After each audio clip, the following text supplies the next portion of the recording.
Let's log into the class portal. Here we are. Let's see how many students are here. Oh, 18. Okay, they're all early for once. Click join. Hello, class. Can you see me? Give me a thumbs up if you can see me. Yep, sorry, we had to stick to virtual. The whole school was wiped out with the flu. So, class shall resume though. Let that school bell ring now, and we shall begin. Thank you everyone for joining me. Okay, so today we're going to be doing Chapter 2 of the Introduction to World History, Volume 1 on OpenStax. So you can go to OpenStax, OpenStax.org to find this work, and I'll leave the link in the description box below to the attribution for this one. So today we're going to be covering the topic of early human evolution and migration. Hello Amy, thank you for joining. I see you have the sniffles, so thank you for coming to class, virtual class. We're going to also talk about people in the Paleolithic age, and we're also going to talk about the Neolithic Revolution. So I'm going to keep it easy today. I'm basically going to be talking about these subjects in the chapter, just doing a read along. You read along with me. I've handed you all out your packets in the mail, so you should have gotten those to read with me, okay? So it looks like this, first page here with the waterfall. If you would like to go ahead and start reading along, Ben, please make sure you're paying attention, not texting your girlfriend. I see what you're doing on this Zoom chat. Thank you. Okay, so today's day is September 29, 2025 at 1 p.m. Eastern Standard, so we are beginning this session now. So if you see a figure 2.1, the landscape of evolution, where the waterfall is, it says millions of years ago, our early evolutionary ancestors roamed around today's Ethiopia, living off the land. So the credit is there for this illustration of the Blue Nile Falls at Tis Isat near Bahir Dar in Ethiopia. It's by A. Savin on Wikimedia Commons. So, in 1974, while on a mapping expedition in Ethiopia, and that's figure 2.2, so please refer to figure 2.2, the next page. Yep, page number 2 of your packet. Please turn to that page. We have this image, which is figure 2.2, the timeline of early human evolution.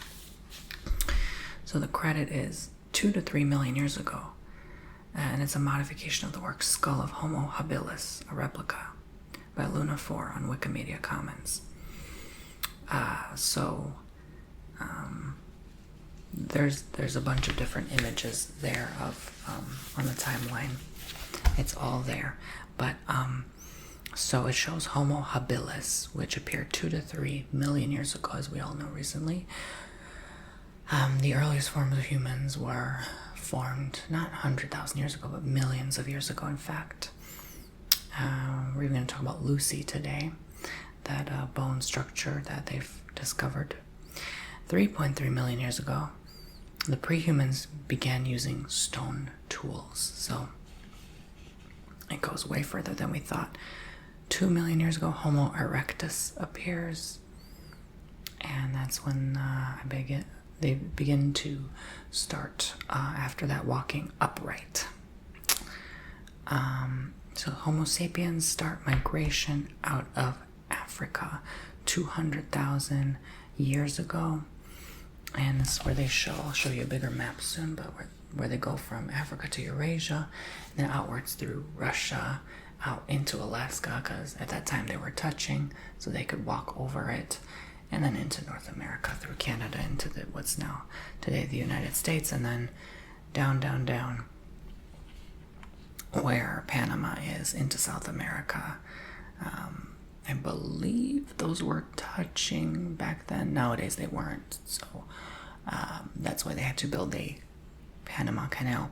And then from Asia they went down, down, down through the islands into Australia. And I believe those are, I don't know if those were touching at the time, according to this map, but yeah, according to what I've seen, 2 million years is not enough time to move the continents that much. You'd need about maybe 20 million years to see a noticeable difference. So they have most likely traveled by boat during that time period. So most recent glaciation period begins about 100,000 years ago. So the glaciers determine all the weather and atmosphere of the planet and how migration unfolds. So how, Susie, can everyone wake Susie up in the chat? Does someone have Susie's number? She's quickly fell asleep here. She must not be feeling well either. Neanderthals began to die out around 40,000 years ago. So the ones with the bony intrusion on their forehead and the big teeth and the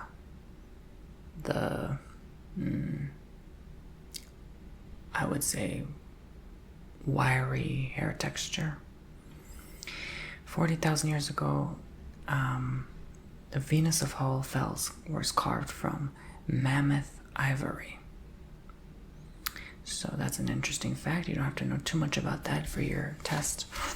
That's coming up on November 15th, but I would pay attention. I'll give you some keynotes here to look out for. Humans arrived in North America 15,000 years ago, it says. And then, can someone tell me in the chat what happened 12,000 years ago? Let's see if someone's paying attention. Okay, good. Yes, yes. Good job, Nancy. Mesopotamians domesticate plants. Accurate. And then 11,600 years ago, Göbekli Tepe was founded. So, again, I will just refer back to the first page now. Let's go back to the first page, and we shall begin reading the first part of chapter 2 now of world history. Let's see what's wrong here. Okay. Is my camera on now? Is it working? Yeah, I froze momentarily. So, yeah. Let's continue. Sorry about that. I have to put my headphones in to hear. Amy, can you open your mic, please? Open your microphone. Let me know if you can hear me. Okay, I can hear you perfectly. So everyone open their mics now. Actually, close your mics down, but open them if I ask you a question, okay? I don't know if it's enough on the chat now because I feel like some people are falling asleep or messing with the chat and freezing it and getting someone else to type for you. So I want to make sure I hear your voices, okay? So keep your mics closed, but then open them on my command here. So I'm gonna ask you questions from time to time while I'm reading to random people, so I want to know if you're paying attention. In 1974, while on a mapping expedition in Ethiopia, figure 2.2, an American paleoanthropologist named Donald Johanson and a colleague stumbled upon a skeletal forearm and skull in a gully. Upon closer inspection, they not only found more bones, but also realized that all of them had belonged to some type of early human. After careful work, Johansson's team was able to recover about 40% of the skeleton, which they named Lucy, after the popular Beatles song Lucy in the Sky with Diamonds. We now know that, though small, Lucy was an adult when she died about 3.2 million years ago. Scholars have learned a great deal since her discovery about her, but also about many of our other evolutionary ancestors. In the millions of years since Lucy walked the earth, a number of early human species have come and gone. Some migrated out of Africa and populated portions of Asia, Europe, Australia, and the Americas. These different species developed new tools, learned to control fire, mastered language, and produced stunning works of art. Then about 12,000 years ago, some of our own species adopted agriculture. With this innovation, many early human groups began to end their hunting and gathering ways and establish settling communities. Nancy, can you tell me how many years ago did our own species adopt agriculture? Go ahead, please. Open your mic. Yes, 12,000 years, correct. Somebody was paying attention. You may close your mic now. So we shall move on.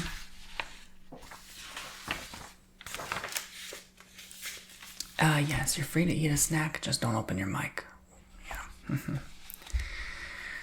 So learning objectives. By the end of this section, you will be able to discuss the process of human evolution in a biological and anthropological context, explain how and why Paleolithic humans migrated, and describe the tools and technologies used in the Paleolithic age. Millions of years ago, our distant ancestors descended from the trees, so you all should be on page 3 now.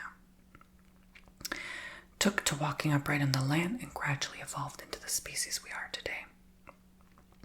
Their evolution was influenced by many variables, including changes in climate, diet, and survival strategies.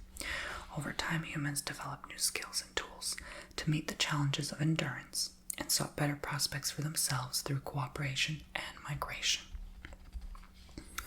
Understanding these changes and the long-ago origins of our species has required careful research by archaeologists, anthropologists, genetic scientists, historians, sociologists, and many others. Through painstaking reconstructions and study, these specialists have used a relatively small number of archaeological finds and material remnants of our distant ancestors to paint a striking picture of our prehistoric past, going back millions of years. The nature of this work, however, requires using some extrapolation, educated speculation, and outright guesswork to piece together the bits of unearthed evidence into an intelligible story. This means that as we have had to discard old theories when new information has emerged, there remain plenty of things we'll simply never know for sure.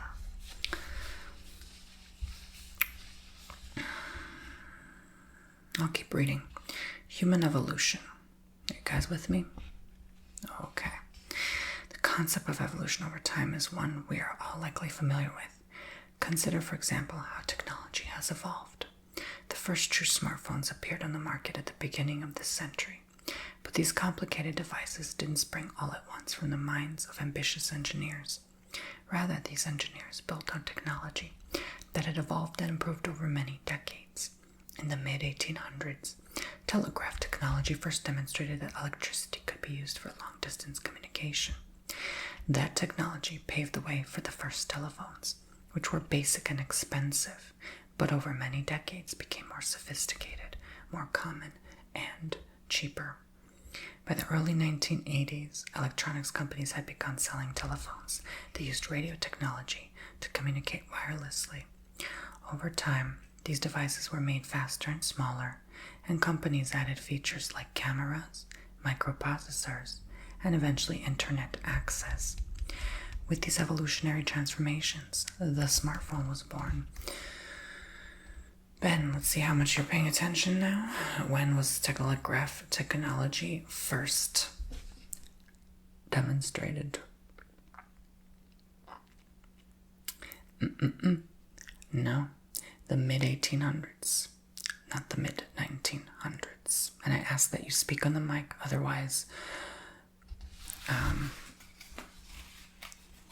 I will just simply have to ask you to leave the chat today.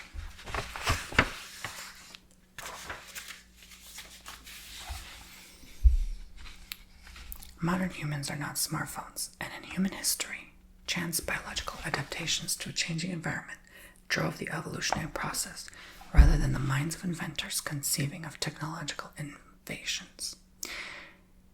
But the evolutionary process that eventually gave birth to our species resembles the technological evolution of smartphones and other devices in some important ways.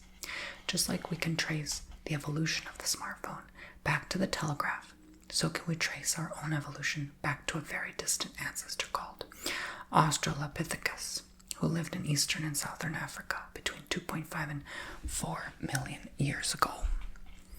Lucy, previously mentioned, was of the genus Astralopithecus, figure 2.3. Now look at figure 2.3, which is in the middle of page 4.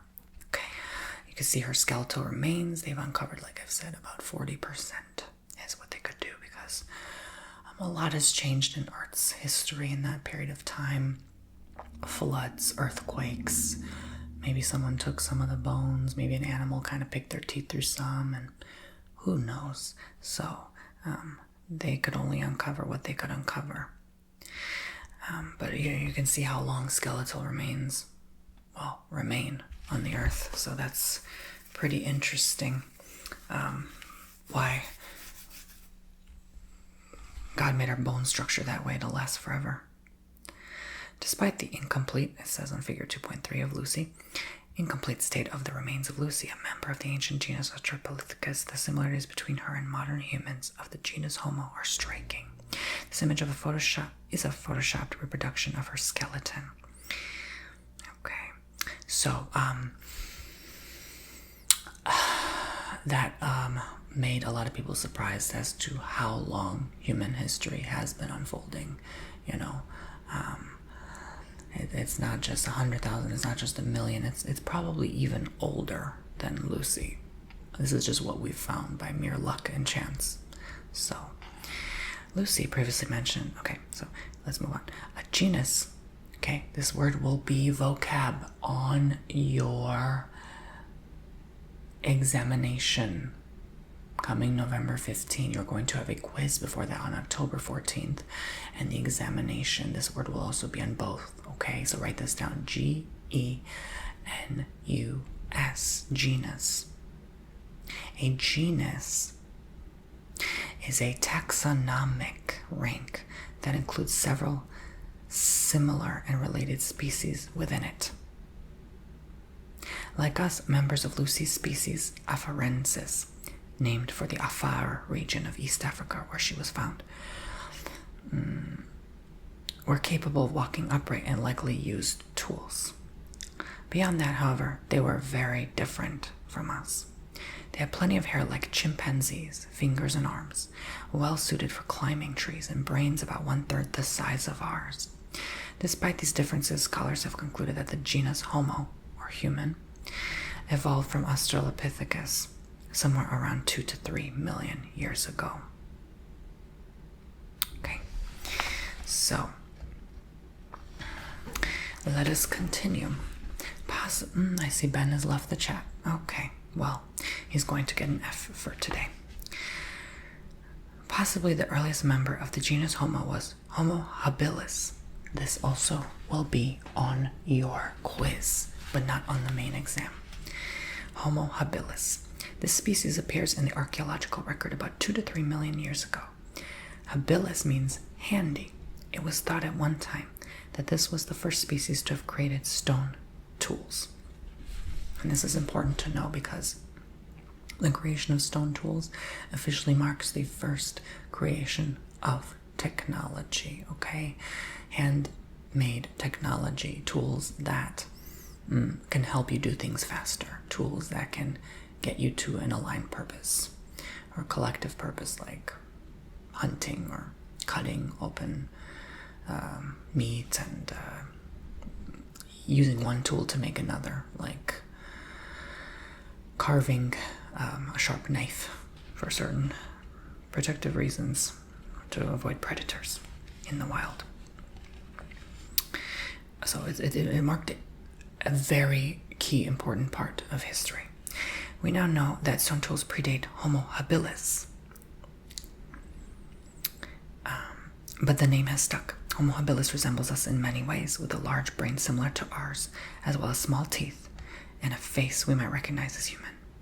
But members of the species also had many ape-like characteristics, such as long arms, hairy bodies, and adult heights of only 3 or 4 feet. Lucy was very tiny, and I think that was a massive indicator of the era that she lived in. We are now taller and longer, and our bones grow bigger for various reasons and purposes throughout genealogy in order to survive.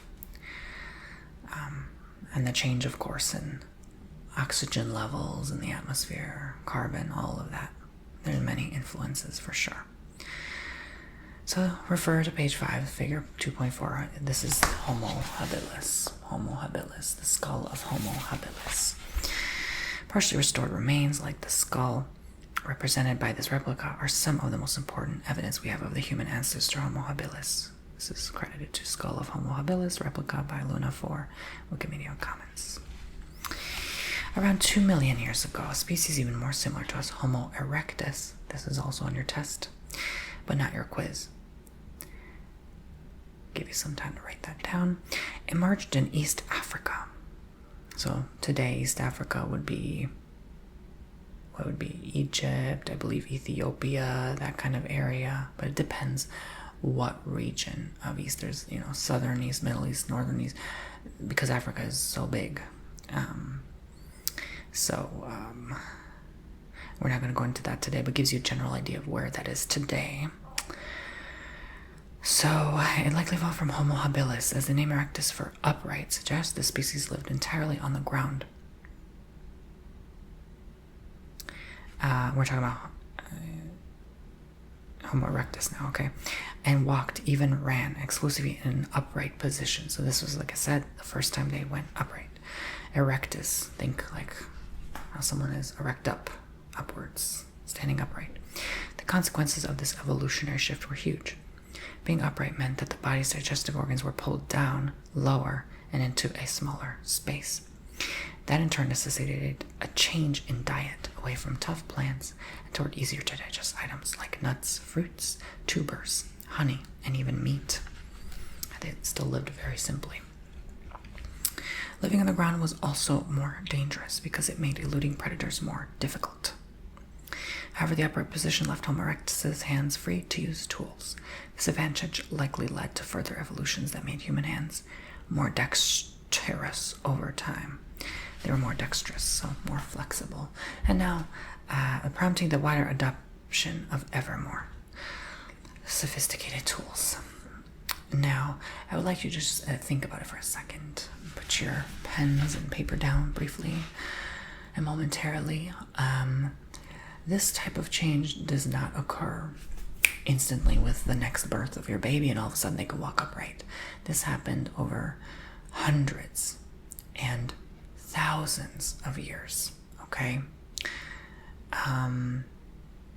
So it begins slowly with time. It just, all of a sudden someone can start to slowly just walk on their feet, and then they stumble, and then, they pass on that weird new gene into the next baby, and then the next baby, and then the next baby, and then that next baby after them probably starts being able to walk more on their feet, and then they reproduce with someone who can't, so that, it's a very gradual, slow process. It didn't just unfold like that, okay? And especially in the timeline of millions of years, this was a painstakingly slow process in our evolution. A very boring time period, okay? But interesting to us as we read, unless you could care less about this class. That is, members of Homo erectus shared other close similarities with modern humans. They were about the same height as we are, sometimes reaching just over 6 feet. They made and used relatively sophisticated stone tools and relied on fire for both warmth and cooking food. So, as I mentioned earlier, things predating 2+ million years, they were shorter, but 2+ after, they were taller, as we see here.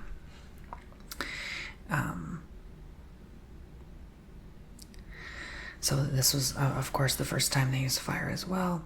They likely constructed huts of wood and fur in which to live and work cooperatively with each other to hunt and forage. So this was the first remnants of our old world that began to be slightly more civilized. They most likely did not act civilized, but they had some form of community. This was the first steps of gathering and, working together to survive, which most likely has been the case for eons, as the human gene is typically in need of another to survive. They didn't just leave their offspring to fend for themselves. They nurtured their young and looked after them, of course. It's a very compassionate part of our genealogy. So the position of the larynx in the throat also suggests that Homo erectus may have had some capacity to communicate vocally, even if it was just which would have aided in cooperative endeavors. Finally, archaeologists have uncovered strong evidence that Homo erectus cared for the sick and elderly. This evidence includes the discovery of the remains of individuals who suffered from debilitating diseases yet lived a long time, indicating that assistance was both necessary and provided by others. So there were some societies that did not take care after those who were sick and dying because of survival, because it would take too much from the land. But there are a mix of both. Together, these characteristics made the species highly adaptable to changing climates and environments, helping explain why its members survived for so long. Homo erectus populations lived until as recently as about 100,000 years ago, which in global history is a very short period of time, not long ago.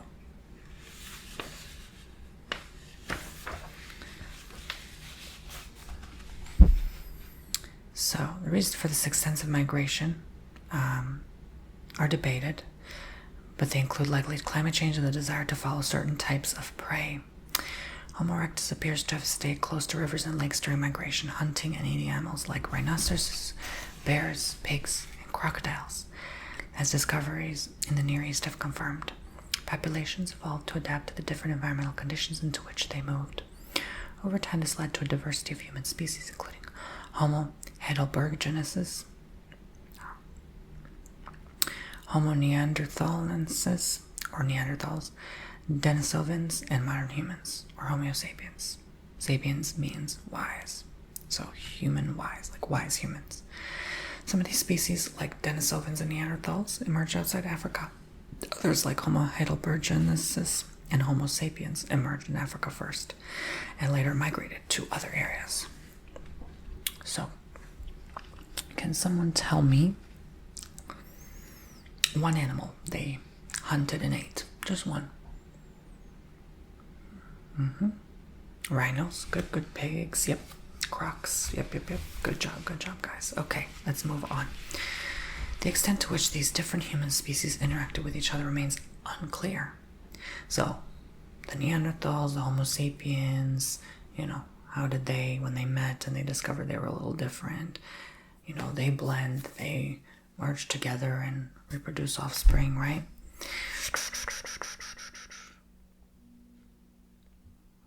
Okay. DNA evidence from a bone found in Siberia has shown that a girl who died at age 13 was born there of a Denisovan father and a Neanderthal mother.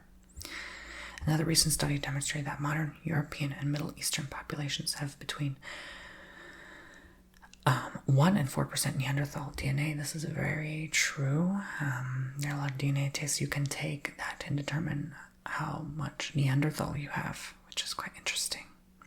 Typically, if you have that bone protrusion, if you look at your profile, if it's mostly flat or kind of normal little bump we all have, it's most likely you're not. But if it's like sticks out a little bit more here in this bone, you probably are Neanderthal, especially if you have certain teeth growing a certain way, certain maybe crookedness to your bones or larger bones than usual, perhaps. This appears to suggest that mating between Homo sapiens and Neanderthals was quite common. The careful work of archaeologists and other scholars has also made clear that some species evolved from others. For example, both Neanderthals and Denisovans appear to have evolved from populations of Homo heidelbergensis. Let's try saying that 10 times fast. At some point between 40,000 and 15,000 years ago, the diversity of human species declined and only Homo sapiens remained. So,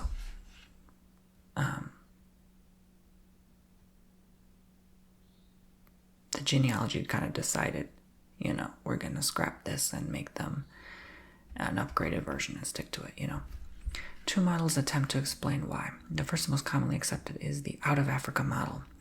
This theory suggests that modern humans emerged first in Africa approximately 200,000 years ago, and then approximately 100,000 years ago expanded out of Africa and replaced all other human species. The second model is often called the multi-regional evolution model and proposes that Homo sapiens evolved from Homo erectus in several places around the same time. This model has emerged as an explanation for the great diversity of modern human traits in different populations around the world that we see today, of course. But it relies primarily on the study of fossils and archaeological records rather than on genetic data. These theories about human evolution are not necessarily mutually exclusive, and the real answer to the puzzle may be a combination of the two. For example, it's entirely possible that modern humans or a common ancestor did emerge first in Africa. Then, as the species expanded around the world, it mixed its genetic information with that of other human species. The DNA evidence collected in recent years certainly suggests a more complicated picture, and the debate has not yet been settled. The tools of both archaeology and molecular genetics continue to reveal new insights into the puzzle of human evolution and the rise of Homo sapiens, and the conclusions we can draw about our distant past will continue to change as we learn more. So, yeah, nothing is set in stone. This isn't the Stone Age. So, yes, we are today called Homo sapiens, human beings of the modern world. And now we're entering a time in our evolution where we're merging with technology, slowly integrating tech metals on and in our bodies.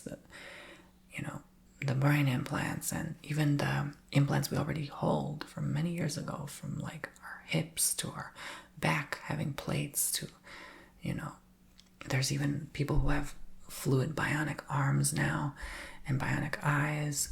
So it's only just going to get more digitized and virtual and almost otherworldly, other dimensional. So see, as we evolve, the evolution happens quicker as the intelligence unfolds quicker. So this is a picture of an imagined Neanderthal woman. You can see her bony protuberance, her larger nose, the hairline down to here, the exorbitantly large teeth and bone structure. See that the woman has the Adam's apple there, and the large collarbones and the wiry texture of hair, thick eyebrows, large eyes, so large bony jaw and cheekbones. Is very. It looks like a woman from today, but more caveman-like. So helps you visualize that. For tens of thousands of years before Homo sapiens arrived in Europe, the continent was home to Neanderthals. Then about 40,000 years ago, right around the time modern humans entered Europe, the species Neanderthalensis began to rapidly die out. For more than a century and a half, scholars have been trying to understand why. So this modern reconstruction in figure 2.5 of what a Neanderthal woman may have looked like demonstrates a striking resemblance to modern humans.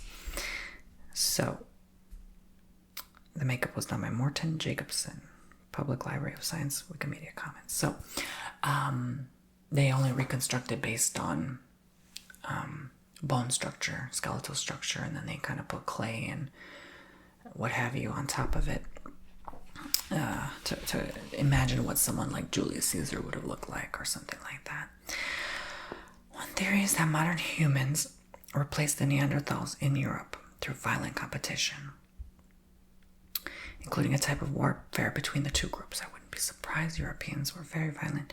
Another model argues that the competition was less about violence and more about resources, which makes sense. Survival is key, right?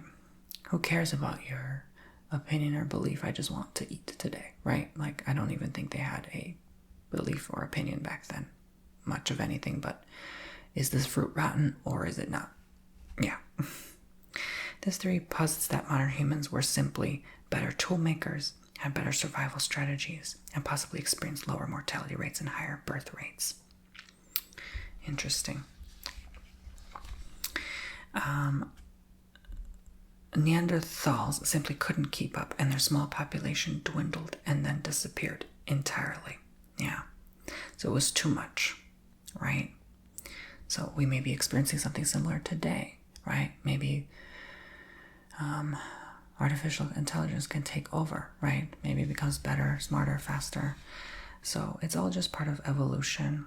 Nothing is really new under the sun, as they say. Nowadays we argue with someone over spilled milk. Back then, they could brush aside a lot of things. They were stronger. They were tougher, able to handle a lot because they were outside and having to face the adverse weather and just adverse life. You can only imagine the Neanderthals, what they've went through and had to deal with. Modern DNA analysis has opened the door for a new theory that mating occurred between the two species and that the population of Neanderthals was simply absorbed by modern humans. The presence of small amounts of Neanderthal DNA in modern human populations lends some credibility to this idea, but it seems unlikely to explain the total disappearance of Neanderthals. Finally, analysis of climate change in Europe has revealed some variations that could have weakened Neanderthal populations and led to their disappearance in some areas. As of now, no one theory can account for everything. It seems possible that several factors were at play rather than a single primary cause. So the debate goes on. What an interesting, fascinating debate it is.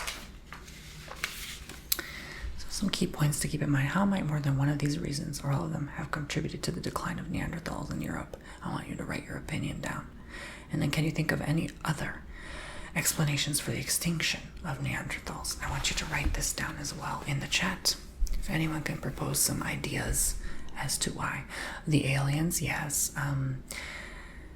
Adverse climate and weather wiped them out like the dinosaurs. Yes, maybe. I could see that as well, possibly.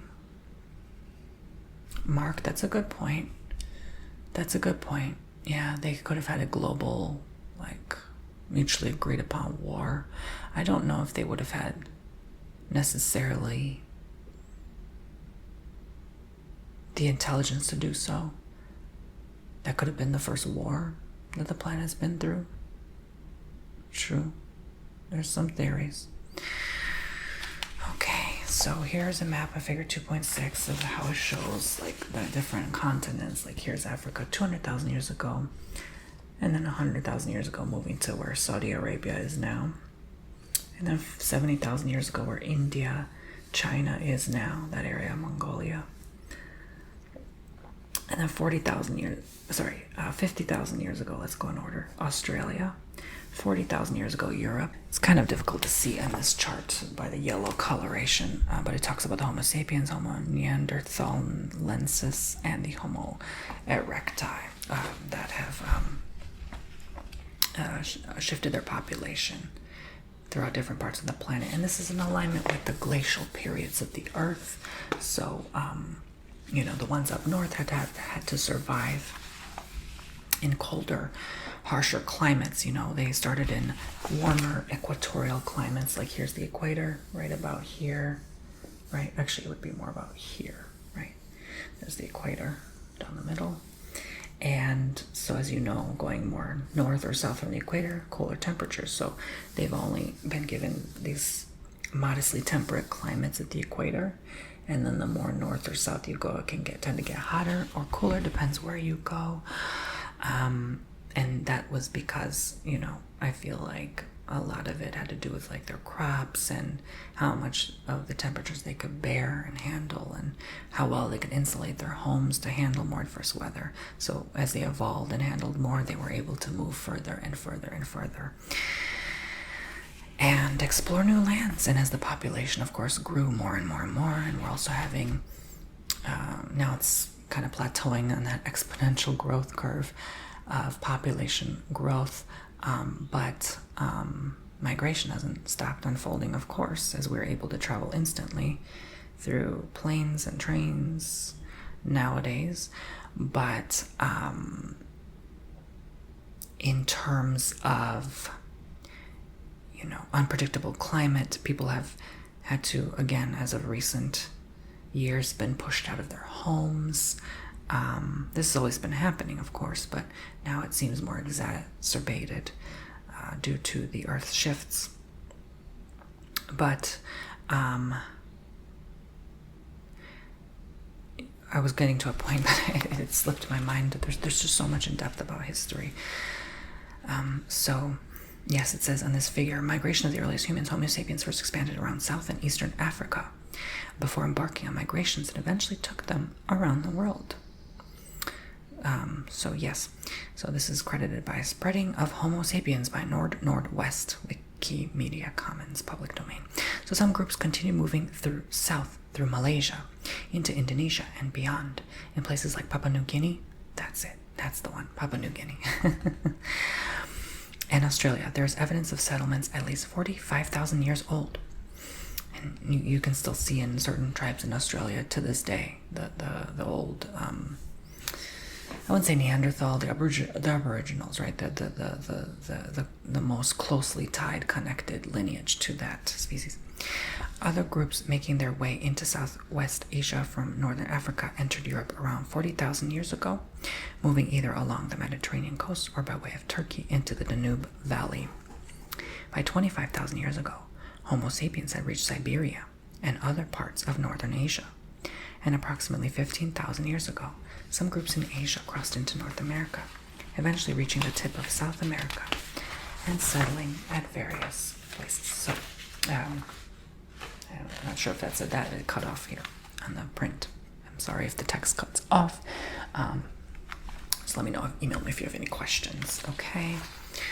All right. So I believe we can maybe read one more, and then I think we're running low on time here. Let me see. Yeah, we have to pretty much head out soon, you know. But I wanted to make this a 50-minute class like we normally have. So, do you have any questions? Anyone else have anything else in the chat they'd like to openly share? Any opinions or thoughts? Any reflections you want to throw my way? No?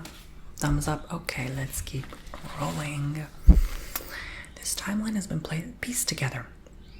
It says, based on the analysis of several archaeological finds, but our knowledge is still limited, and new discoveries frequently require adjustments to the proposed dates and patterns of global human migration. For example, we now know that because the Earth was in its most recent ice age during this period, areas currently covered by water were then dry land.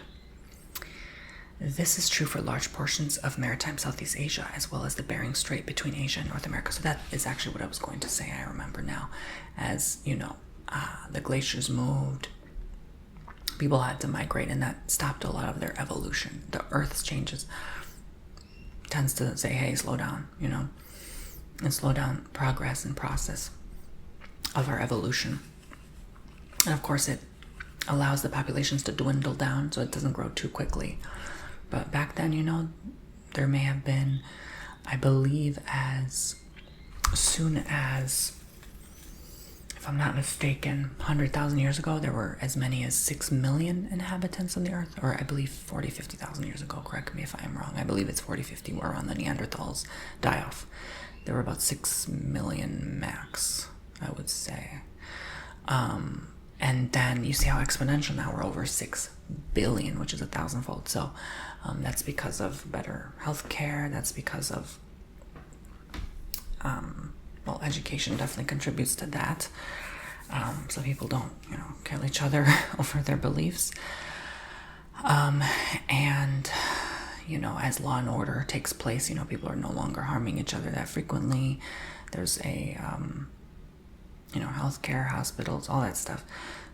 Better diets, better research on what's a better diet, and all that. So, medicine definitely is contributed to our elongated lifespan, but also has, you know, kind of faltered in some ways as well. So, it's all about population balance, I would say. It's all done intentionally to kind of mitigate the what they determine a problem factor in our overall human evolution. And, you know, if you believe in a higher power, this may have a lot to do with it as well. They're in the works as determining what is best for our future as well. And the Earth is also connected with us. So we, it, they, us. So everything's linked together. So there's a reason we're here today. There's a reason we unfolded from 4+ million years ago to who we are today. And it's all happened with the intention of growth in mind. And this is why our DNA is so powerful, and it's extracted for very scientific purposes and research. So let's continue.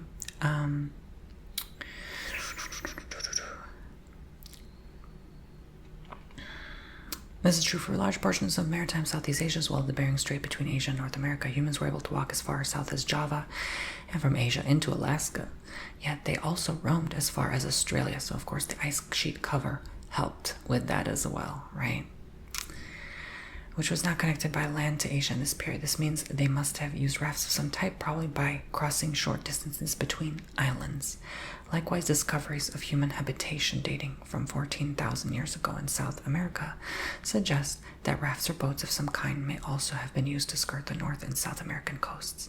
No crafts have been or may ever be found, but we must assume they existed, because wood deteriorates very quickly compared to thousands of years.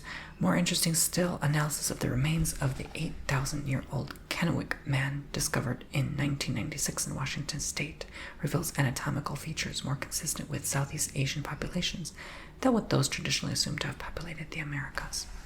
This discovery complicates the version of human migration we think we know, and if anything, it suggests there's much about the process that we may never fully understand. It's also a lot to do with how people in Asia look very similar to what was the Native Americans at the time. Very similar, look. And it's all part of the gene pool, how they went from Asia to North America. But what triggered this migration in the first place? Despite the uncertainties, we can draw some speculative conclusions. We know that around the same time Homo sapiens began leaving Africa, the climate there was becoming increasingly dry. Drier conditions meant fewer of the plants and animals humans needed to survive were available. Modern humans were hunter-gatherers, like their evolutionary ancestors, meaning they survived by employing the strategies of hunting animals and gathering wild plants, rather than by planting crops and raising livestock. As hunter-gathering societies regularly forage over a large area, any scarcity of resources in some places or abundance in others encourages movement. In the lifetime of a single individual, a large-scale migration would have been barely perceptible, if at all. But over tens of thousands of years, like I've mentioned earlier, with things generation after generation back then were not barely noticeable. It took a longer period of time to notice change. Human populations traversed an enormous portion of the globe over tens of thousands of years, nor did they go in a single direction or all at once. Groups likely moved back and forth over areas responding to the climatic conditions and availability of resources. There were long periods of relative stasis punctuated by movement, creating waves of migration in various directions. As humans moved into new environments, they adjusted their strategies to be successful under new conditions. This meant learning to gather different types of plants and hunt different types of animals they came into contact with, including mastodons, woolly mammoths and rhinos, various types of grazing animals, and giant sloths and beavers. The arrival of humans who were highly effective at survival occasionally accompanied major transformations in their new environments. Scientists who study now extinct animals have recognized for some time that human hunting likely contributed to the decline of a number of these species. I was just going to mention that part. As you know, the woolly mammoth no longer exists. Before humans arrived approximately 45,000 years ago, for example, Australia was home to a number of large reptiles, a marsupial lion, which carried its young in a pouch. That's so cool. And huge wombats and kangaroos. In figure 2.7. These species began to vanish around the same time humans reached Australia and well before the climatic warming. Okay, so as you see, the marsupial lion, the skeletal remain of that large creature. Tens of thousands of years ago, Australia was home to many large marsupials, such as this marsupial lion. Its fossilized skeleton is shown here in the Victoria Fossil Cave where it was found. It's credited to a skeleton of a marsupial lion by Orthilacoleo carnifex in the Victoria Fossil Cave. Narakorte Caves National Park by Karora. Okay. So, that's fascinating. Let's see how much time we have left. I think we do have to get going, guys. Your homework assignment tonight is reading about the early human technologies. going past figure 2.8 in the chapter and all the way through figure 2.13. Okay, so early human technologies is the last part of the chapter. I would like your homework assignment to read that in its full entirety all the way until you get to the end of chapter 2. You may choose to read chapter 3 if you'd like. That's not due until next Friday. However, I would like a 1-page report on what we have read today as your homework assignment as well. So 1-page report on what we have read today up until figure 2.7 of the marsupial lion. So figure 2.1 through 2.7, do one page with indentations. Report on what we have read today. It does not need to be grammatically correct. This is world history, not English 2.0. Relax. So, and you get an A for today if you stuck around and didn't text your boo. So thank you for joining me today. And I'd love to go ahead and read the chat, do an open mic session now, see what you guys have to say, any thoughts or opinions, maybe some nose blowing in a tissue.